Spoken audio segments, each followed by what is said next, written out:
Mga kapuso, ang mga maampo nga barako sa University of the Philippines, Visayas ang nagpa-indis-indis sa pagwapa-gwapa. You heard it right, pagwapa-gwapa. Check this out.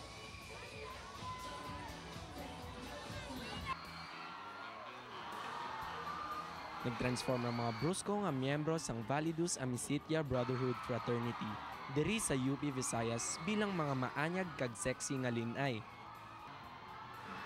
Simbolo ini sang ila pagkamatuod nga pagkalalaki.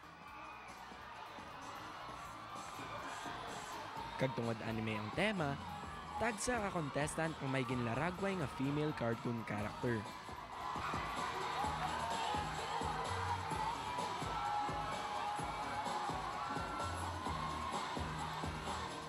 Suksok ang ila tagsa ka swimwear, nagpaseksya na ining daw piyo nga mga linay.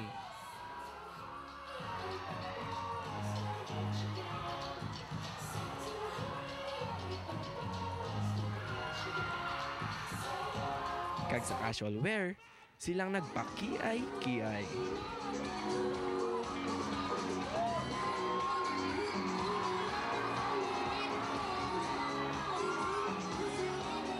Matapos ang rampahanan, yung showcase naman sang tagsa ka contestant ang ila God-given talents.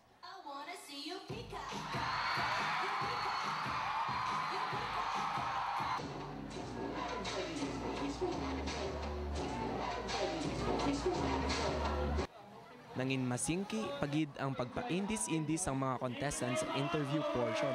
Balik mo ako si Pinocchio, hindi lang ilong gusto ko palabaon. Gusto ko palabaon ng akong dila.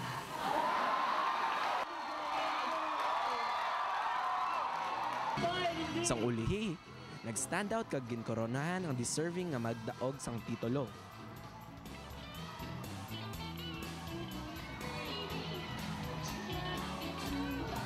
So ang hasa amo gina siyang main event sang UP nga ga-signify nga ga-open na ang Sports Fest.